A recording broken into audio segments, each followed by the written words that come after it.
37 lakh domestic صارفین ہیں کہ الیکٹرک کے جن کے میٹر لگے ہوئے ہیں.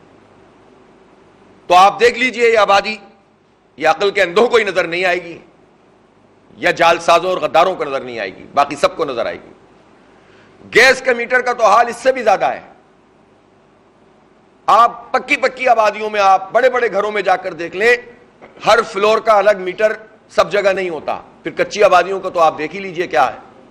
کراچی کی ایک بہت بڑی آبادی، تقریباً مور دین 35% کچی آبادیوں پر مشتمل ہے، اور اس میں کم از کم 2.5 سے 3 ہاؤس ہولڈ پر ایک میٹر ہوتا ہے گیس کا. اور آپ پوچھ لیجئے گیس والوں سے، سوئی گیس سے ڈیٹا لے لیجئے، آپ 21-22 لاکھ ڈومیسٹک صارفین آپ کو ملیں گے وہاں پر. اس کے حساب سے بھی ہم 3.5-4 کروڑ بنتا ہے. یہ تو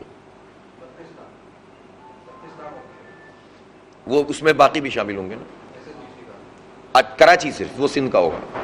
اچھا اب آ جائیے آپ اس کے بعد ویٹ کنزمپشن لے لیں، آپ رائس کنزمپشن لے لیں، آپ کسی پیمانے کو دیکھ لیجئے. جو ورلڈ وائڈ اور پاکستان میں فوڈ کنزمپشن کا ڈیٹا ہے وہ سب ہمارے پاس موجود ہے. کسی صورت میں بھی ہم 3.5 کروڑ سے کم نہیں ہے. پھر کیوں کمپرومائز کیا لوگوں نے؟ پھر کیوں دھوکہ دیا کراچی کے عوام کو؟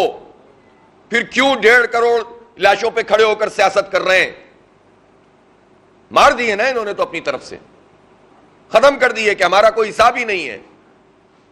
اس کے نتیجے میں نمائندگی دنیا میں اللہ تعالیٰ نے جو چیز سب سے معتبر کر کے دی ہے انسان کو، وہ اس کا حق رائے دہی ہے، اس کا بولنے کا حق ہے، اس کا نمائندگی کا حق ہے. اور اس نمائندگی کے حق پہ ڈاکہ مارو اور جشن مناؤ. کسی صورت میں بھی جماعت اسلامی کراچی کے ساتھ یہ غداری قبول نہیں کرے گی. ان کو جواب دینا پڑے گا. ہم اپنی ہر ممکن کوشش کریں گے کہ اس کے نتیجے میں کراچی کے عوام کو ان کی نمائندگی سے محروم نہ کیا جائے. ورنہ انتخاب اگر انہوں نے اس طرح سے کرانے کی کوشش بھی کی تو ہم اس انتخاب میں کراچی کے عوام کے ساتھ مل کر ان سب لوگوں کا سیاسی جنازہ نکال دیں گے انشاءاللہ. کیونکہ یہ برداشت نہیں کیا جا سکتا، عوام نہیں کریں گے برداشت اس کو. اب آئیے آپ اس بات پر کہ اس وقت شہر میں جو اسٹریٹ کرائمز کی صورتحال ہے، بدترین حالات سے دو چار ہیں لوگ. اب تو خواتین کے اوپر گولیاں چل رہی ہیں، نوجوانوں کو مارا جا رہا ہے. 100 سے زائد لوگ صرف 8 مہینے میں قتل کر دیے گئے صرف اسٹریٹ کرائم میں. اور اسٹریٹ کرائم میں قتل کیے جانے والے لوگوں کا کوئی پوچھنے والا ہوتا ہے؟ اب تو حکومت ان کی کمپنسیشن کے لیے اعلانات بھی نہیں کرتی، اور جن کے اعلانات ہو گئے ان کو کیا ملتا ہے؟ اور انسانی جان کی تو کوئی قیمت ہی نہیں ہوتی، لیکن اس کے باوجود لوگ مرتے ہیں اور ان کو پرواہ بھی نہیں ہوتی. کہاں ہے پولیس؟ اب پولیس میں اتنے عرصے سے ہم سن رہے ہیں کہ بھرتیاں ہو رہی ہیں، تبدیلیاں ہو رہی ہیں، پوسٹنگز ہو رہی ہیں. یہ کب تک چلتا رہے گا ٹرانسفر پوسٹنگ؟ اس لیے ہم آئی جی سندھ صاحب سے بھی پوچھنا چاہتے ہیں کہ اسٹریٹ کرمنل کے خلاف جو ہم کئی دن سے، کئی ہفتوں سے سن رہے ہیں کہ ہم ایک ایسا ٹارگیٹڈ ایکشن کرنے جا رہے ہیں جس میں ہم واضح طور پر لوگوں کو پکڑیں گے، وہ چیز سامنے نہیں آ رہی. تو اس کا مطلب ہم یہ سمجھیں کہ یہ بھی زبانی جمع خرچ ہے اور کوئی ایکشن نہیں لیا جائے گا، اور مافیاز ان اسٹریٹ کرمنل کو استعمال کر کے اسی طرح ہمیں مارتے رہیں گے، اسی طرح لوگوں کی مال چھینتے رہیں گے، موبائل چھینتے رہیں گے، موٹر سائیکلیں، گاڑیاں چھینتے رہیں گے، اور ذرا کوئی بات کرے تو وہ گولی چلائیں گے. اس وقت بھی شہر میں میڈیا میں یہ باتیں آ رہی ہیں، اخبارات میں چھپ رہی ہیں کہ کرائے پر اسلحہ دینے کا ایک کاروبار چل رہا ہے، منشیات کے اڈے چل رہے ہیں. پولیس کیوں نہیں روکتی اس کو؟ آئی جی صاحب یہ بتائیں نا کہ پولیس کی مرضی کے بغیر تھانے کی حدود میں کون سا منشیات کا ڈرگ کا اڈا چل سکتا ہے، سپلائی کا نظام چل سکتا ہے؟ پھر یہ سب ادارے کیا کر رہے ہیں؟ اگر لوگ اتنے ہی چھپ چھپ کر یہ کام کرنے کی صلاحیت رکھتے ہیں، پان گٹکا چھالی کے اوپر تو آپ بات کرتے ہیں. مجھے تو آپ شہر میں بتا دیں کوئی ایک آدمی جس کو پہلے گٹکا ملتا تھا اب نہ ملتا ہو. ریٹ بڑھ جاتے ہیں، ریٹ بڑھ جاتے ہیں اس لیے کہ پولیس کے ریٹ بڑھ جاتے ہیں. ملتا تو سب کچھ ہے. تو یہ گٹکا ہی نہیں، صرف یہاں تو شراب بھی مل رہی ہے، یہاں تو ہیروئن بھی مل رہی ہے، آئس بھی مل رہا ہے. کون کون سے نشے ہیں جو اس وقت ہمارے نوجوانوں کے جسموں میں اتارے جا رہے ہیں. اور اب تخصیص ختم ہو گئی ہے کہ کچی آبادی کے پکی آبادی.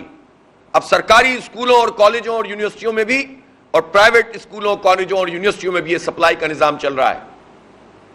اس خبر کو اتنی اہمیت کیوں نہیں ملی جس میں ڈیفنس کے ایک گھر پہ چھاپا پڑا تو انہوں نے باقاعدہ یہ زراعت کا ایک نظام قائم کیا ہوا تھا, بڑا سائنٹیفک بنیادوں پر ٹیمپریچر مینٹین کر کے یہ کوکین اور پتہ نہیں کون کون سی چیزیں اگا رہے ہیں, اور پھر وہاں پورا پیکنگ کا نظام موجود ہے. 2,500 گز کا وہ گھر ہے, اور پھر اس کے بعد وہ وہاں کی یونیورسٹیوں اور کالجوں میں سپلائی ہوتا ہے. تو اگر ایک پکڑا جا سکتا ہے تو باقی کیوں نہیں پکڑے جا سکتے؟ اسی زمین پر اسی شہر میں موجود ہیں لوگ. تو پولیس کیا کر رہی ہے؟ لوگ مر رہے ہیں, لوگ سوال کرتے ہیں رینجرز کے اختیارات کیا ہیں؟ کبھی اس کو ڈیفائن تو کرے کوئی, کس قاتل کو پکڑنا ہے اور کس کو نہیں پکڑنا.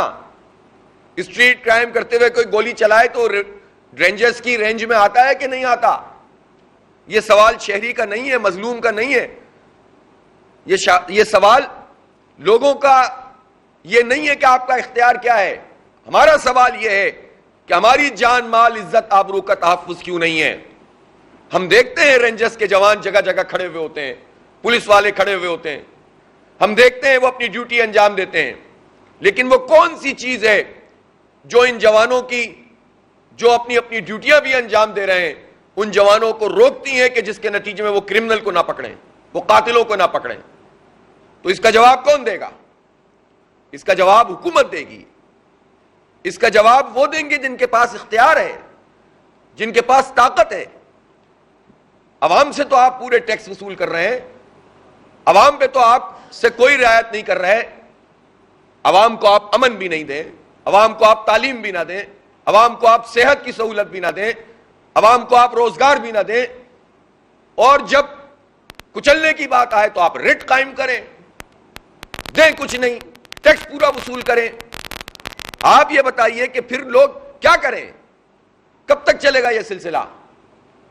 تو اس لیے اب تمام جو بھی حکومتی لوگ ہیں ان کو یہ سمجھنا ہوگا کہ یہ معاملہ زیادہ دیر تک چل نہیں سکتا, انارکی کی طرف جائے گا. لوگوں کے پاس جب کچھ امیر جماعت اسلامی کراچی حافظ نعیم الرحمان نیوز کانفرنس کر رہے ہیں. ان کا یہ کہنا ہے کہ عوام پر مسلسل بوجھ لادا جا رہا ہے, مہنگائی میں مسلسل اضافہ جاری ہے. باخبر رہیے ہر جگہ ہر وقت بر وقت. ابھی سنو نیوز کا یوٹیوب چینل سبسکرائب کریں اور بیل آئیکن پر کلک کریں اور جانیے ملکی اور غیر ملکی حالات و واقعات یقین کے ساتھ.